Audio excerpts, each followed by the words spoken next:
Hi Heather, welcome to the Community Living Golf Tournament. Just want to give you an opportunity here to view your swing a few times. We'll let that play on through. We'll put you back in your dress position and we'll go ahead and take a look at a few things here for you. So while we got you back here in your setup, let's just go ahead and take a look at your posture. We can see here that your spine is nice and straight and it's on a tilt. Your legs come down into a nicely unlocked position. Your arms hang down sort of in towards you a little too tightly, and then your forearms work out and then the club works out to the ball. So you're achieving good posture, also in association with good balance. If I were to work on your golf game and concentrate on your posture balance, I would back you up away from the ball just a little bit. So we would keep your spine exactly as it is, keep your legs unlocked exactly as they are.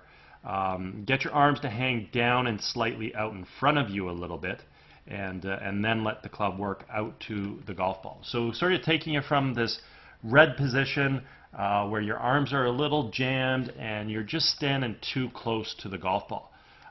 When we position ourselves too close to the golf ball to start with, what's going to happen is you're not going to have enough freedom through impact to let your athleticism move through the hitting zone. So it's almost like a batter who gets fooled by an inside pitch. They pull up and they get jammed. And that's sort of the position you're getting yourself into even before you start your golf swing. From here, we can also go ahead and take a look at alignment. We can see that your feet are aiming out in this direction here. Now, theoretically, your club face is supposed to run parallel to your feet. Parallel lines on camera will have an appearance of converging. But nonetheless, we can see that we're sort of set up to hit the golf ball down the right edge of the fairway.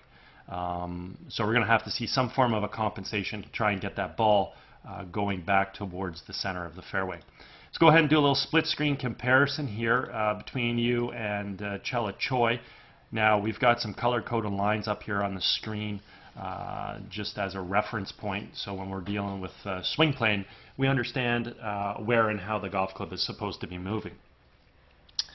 We can see with Chella Choi, notice how her hands are further away from her legs than you. Notice she's rocked forward a little bit more athletic on the balls of her feet, where her sternum and her head are out over her toes better, and she's standing further away from the ball. So that's sort of what I was insinuating and getting at. If we go ahead and take a look at Chella's golf swing, we want to initiate the takeaway by rotating the shoulders, drawing the arms and the hands back, which will bring the club back.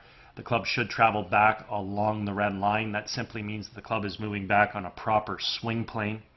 As we continue with this rotation and drawing the arms and club back, we now want to create some wrist hinge whereby we're allowing the club head to work from being below our hands to now above our hands, all the while the club's still on the red line. We continue to turn, and now we're working the golf club from red up towards yellow. When we finally set the club at the top of the backswing, the left arm should be situated on the yellow line, the club shaft within the blue-yellow V zone, but the club shaft and club head should still remain closer to the yellow line than the blue. We also see she's created full shoulder rotation, and she does this about a very stable right leg, keeping all her weight on the inside part of her right foot. As you initiate your takeaway, we see your hands sort of move out away from you. Now they move out away from you because they're too close to your body to begin with, so they can't move around. They can't move inside. They only have one place to go, which is a little bit outside. Nonetheless, your takeaway is good. You're turning your shoulders, arms are coming back, club's coming back, club's on a very nice plane. Everything looks really, really good here. Hopefully we get some wrist hinge into play, which we do. We're still rotating those shoulders. We're doing it about a stable right side, which looks great. And your backswing overall looks pretty solid. I really love your arm position. The triangular position you create with your arms relative to your core here looks great. The club is in great position relative to your arms. Golf swing's a little bit abrupt, could be a little bit longer, and that might be a byproduct of learning how to create a little bit better wrist hinge. And your right leg has straightened just a hair. You want to maybe maintain a little bit more flex while you're creating that rotation about the axis of your spine, which in this particular case, I think your spine is just a little too vertical, so you might have stood up out of your shot just a little bit compared to address. We can see here that your spine was a little bit more angled to begin with. So when you make your backswing, you want to rotate, you want to keep that axis, you don't want to stand up, don't want to straighten your leg, but your arms are working well, club looks great. So some really good things happening there. As we create our transition back in the golf ball, simply want to move our weight from our right foot to our left, fire our knees and our hips to the target, unwind our core, and fire our hands. And in doing so, we need to make sure that we're bringing that golf club from yellow back down on top of red, which is where the club originated. And that simply means the club is returning back to plane. And that's exactly what we see here with Chela Choi. The club has returned back to the red line. The other thing we want to point out is the relationship between the lead forearm and the golf club. I refer to this as the backwards check mark. It simply means the club head right now is remaining above and behind her hands coming into the hitting zone. This means that we're retaining angle, and this is what's going to allow us to create a lot of power in the golf swing, let alone getting the club to return to plane, as we've already pointed out. That allows us to hit the ball straight in accordance to our alignment, and assuming that the grip is, we have a good grip and the club face squares up. So 3 things we need in order to hit a ball straight. We have to aim well. We have to bring the club down on plane, and we have to square the face up by having a good grip.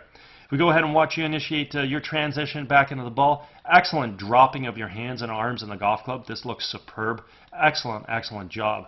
We can take a look at this position here whereby we take a look at your lead forearm and your golf club. You have that backward check mark. So creating power in your golf swing should not be too much of an issue because the club head's still above and behind your hands. You're retaining angle, and this is certainly where power comes from. The other thing that we see is the golf club has returned very close to plane, so this is excellent. This should allow you to hit the ball relatively straight in accordance to your alignment. The only problem is we notice with your alignment you're aiming out to the right too far. So at this point in time, you're aiming out to the right, your club is coming down on plane, you should be able to hit the ball straight in accordance to that alignment. The only problem is we don't want to hit the golf ball over in this direction. We want to hit the center of the fairway. So we got to get this club face to close or shut down aggressively in order to get that ball back towards the center of the fairway. As we continue to track the club coming into the ball, we just really want to pay attention to Chela here, how the club basically comes into the ball directly from the red line. In her case, it actually comes at just slightly inside of the red line. Ideally, it should be camouflaged right on top of it. In her case, she's just slightly underneath it. So the club face definitely has to square up. Basically, we can tell with her alignment that her feet were going in this direction. Parallel lines on camera have appearance of converging, and that would be her alignment. She's bringing the club down on plane, so she has the ability to hit the ball straight in accordance to that alignment, whereby she's set up to hit the golf ball in this direction. As long as her grip is good, club face will square and she will hit the ball at that red flag. In your case, as we're coming in, we notice that the club has returned pretty close to plane there, continues to come into the ball. It actually falls slightly underneath, just like Chela Choi, and is attacking the ball slightly from the inside. If we connect those dots, that club is coming into the ball from a relatively very nice plane. So again, you're going to be able to hit the ball relatively straight in accordance to your alignment.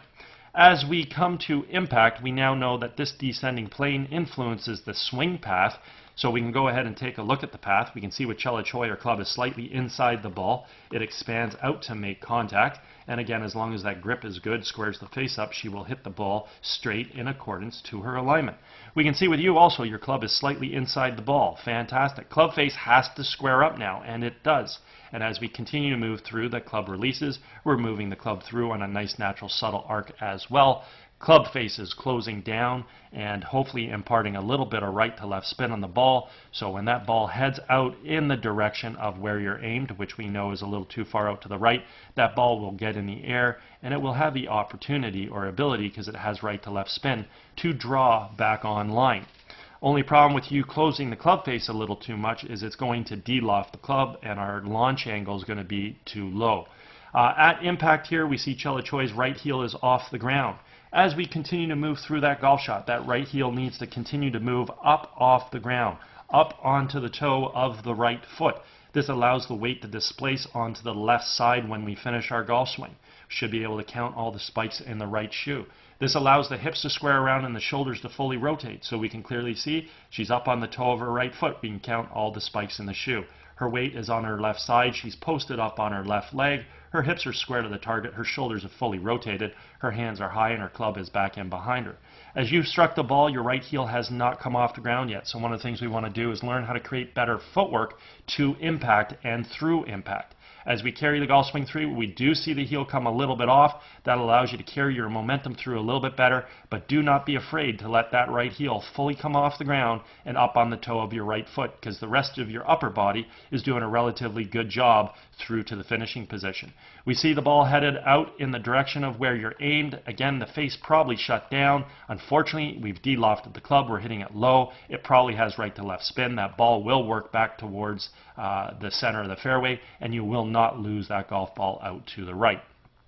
So, little recap here. Setup's very good. I would like to change your distance away from the ball so you're a little further away, getting your hands and arms a little further away from your legs at address. Your backswing is looking really good here, and you really set your hands and arms excellent at the top of the backswing. Your downswing is superb driving through. Your hands work great back and through. Your coil, your uncoil, need a little bit better footwork on the way through the finish. That would be ideal. And then at this point in time, we do need to improve your aim. So if we improve your aim, you continue to swing the club like you are, you will be able to hit the ball straight based on your alignment, and you won't have to work so hard to shut the face down to get the ball online. We can increase the trajectory. As we do that and increase the launch angle, that'll allow us to hit the ball a lot further. And we might want to take a look at your tee height. We might want to learn how to tee that ball up a little higher. And then also one of the things we would probably do is definitely look at you from face on and just make sure that with the driver from this vantage point that your ball is up off your left inside heel and that the club is laying back so that we're maximizing the loft. Hopefully you haven't pressed your hands forward and are also de-lofting the club there, because that's not going to help you get the ball in the air either. Okay? But anyways, a lot of great things happening here from you. Obviously, a couple little minor tweaks would really send you off to the races. And if at any point you ever wanted to work on your golf game, I'm out over at Glen Abbey in Oakville, and be happy to certainly get you on a little program and tweak these things up. Also, if you're involved with any golf tournaments and you're looking for a unique gift idea for the participants in your event, certainly feel free to reach out to me. All my contact information is at the end of the video, and you can communicate with me there via email or phone. Anyways, hope you had a great day. Hope you enjoyed getting an opportunity to see your swing on video, and hope you have a great summer, and maybe we might hear from you. Take care.